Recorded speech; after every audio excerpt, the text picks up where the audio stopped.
golems and chimera would make a big mess. Well, it seems we've already been caught. Every creator has projects that outshine others in their library. In the case of developer Vanillaware, that truth is evident when comparing their catalog of releases. With the success of 13 Sentinels Aegis Rim, it's good to look back at their past adventures that may have been overlooked. A good example is GrimGrimoire, now making its way to modern audiences and platforms as GrimGrimoire OnceMore. This is likely one of the team's most unconventional and ambitious efforts, resulting in a thought-provoking experience that may have a different target audience than their more recent releases. Before we get into the review, we'd like to thank our Patreon supporters for making this possible. Please take a second to check out patreon.com/noisypixel to support independent game journalism. What are you doing here? You're the new student. Well, you see, Margarita, what should we do? Margarita? What do you think you're doing? Do you have any idea what you've got?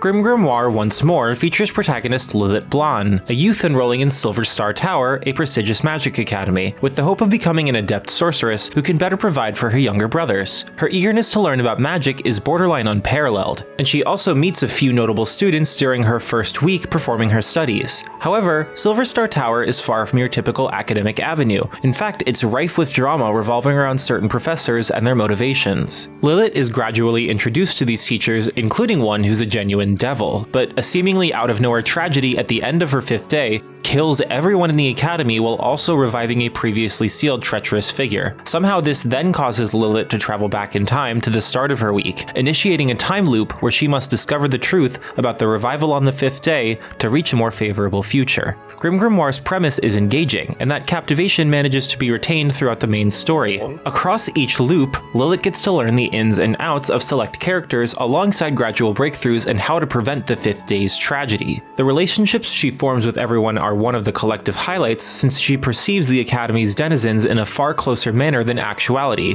contrasting the temporal linearity. As a result, Lilith's loneliness becomes increasingly evident, and while it's not addressed as much as I would have preferred since the mysteries take center stage, the circumstances make players feel pretty close to her as the plot progresses. Gameplay-wise, GrimGrimoire has a lot going on. Firstly, battles occur in an RTS tower defense-like format, with players assigned various tasks rooted in the provided contexts. Most commonly, you have to defeat enemy units that act as spawning points for others, or to survive for a specific amount of time. As for the units themselves, there's plenty to dissect, but they can essentially be categorized into distinct types, which are resistant to or weak against each other depending on the interaction. For instance, Glamour is highly effective against necromancy but weak against alchemy, and the other face-offs with these typings interact similarly. Familiars summoned from these schools can be either physical or astral too, adding further strategical layers. The relationship chart of differing affinities can be challenging to grasp, especially since the tutorials are initially abundant, often causing more confusion than not.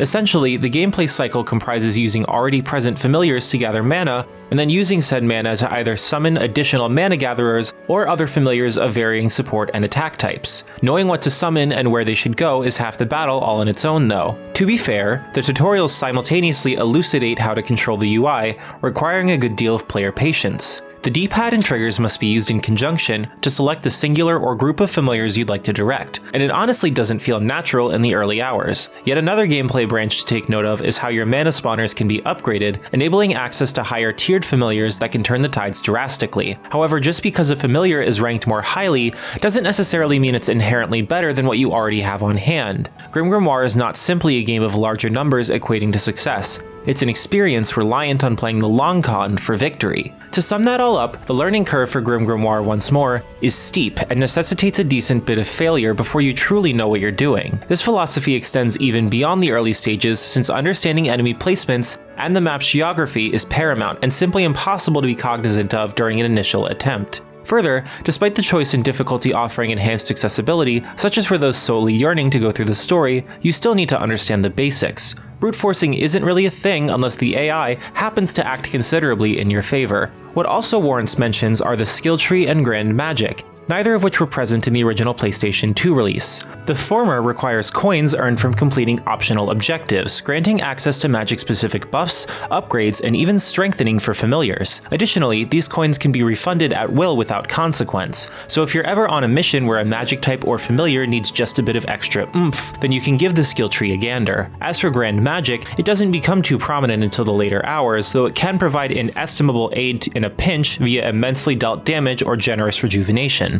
While the sheer scale of gameplay choice may appear overwhelming, the missions only give you access to specific magic types, so it's not like you always have access to literally every familiar possible. This design choice allows for more creative and challenging liberties, due to players needing to focus on context-sensitive conundrums. Thankfully, a fast-forward mode is implemented, which is honestly much needed since every summoned familiar or upgrade goes onto a queue with wait time, and moving some familiars around, like the dragon, takes a while. I'll be entirely candid here, I did not enjoy myself during the beginning hours. I was constantly overwhelmed, second-guessing myself and unsure about what to do in subsequent attempts. But eventually, after careful experimentation and paying attention to familiar traits and behaviors, I grew to love the battle system's intricacies. The appeal of every mission essentially being its own self-contained game of sorts really compelled me because it made the catharsis of successfully actualizing a theorized approach all the sweeter. This is self-evident at this point, but the presentation of GrimGrimoire OnceMore is stellar. Given Vanillaware's track record, this should be no surprise, though it does still need emphasis. The character models are all gorgeous amidst their uniqueness, and the backgrounds, while admittedly lacking in number, play integral roles in amplifying the fantastical ambiance. On a personal note, Lilith's design has become one of my favorites. Her classic witch-like attire is idyllic and adorable, further aiding in making her a memorable protagonist. As for the voice acting, the English dub is cheesy yet charming, and mostly everyone's voice fits their roles abundantly well. The sole, almost comically massive exception to this is Amaretta Virgin. Regardless of direction, her deliveries were sometimes painful to listen to as they lacked any and all punch. This unfortunately stands out when compared to the otherwise terrific cast. GrimGrimoire OnceMore is not a game for everyone. Even if you're a fan of Vanillaware's other works, this title's gameplay approach is distinct, comprising a continual cycle of inevitable failure and growth that is not an all-pleasing cup of tea. Still, for those who manage to get into it, this is an addictive strategy RPG with numerous in-depth systems that make progress an always enjoyable affair. And the story is quite compelling, with an intriguing cast, bolstered by a charming protagonist who you'll find yourself rooting for. Noisy Pixel is giving GrimGrimoire OnceMore an 8.5 out of 10. Thanks for watching. This video is brought to you by our supporters on Patreon. Noisy Pixel is run by a group of gamers providing independent gaming coverage through news, reviews, previews, and more. Check out our Patreon to help support our continued growth, and subscribe to keep up with all of our future content.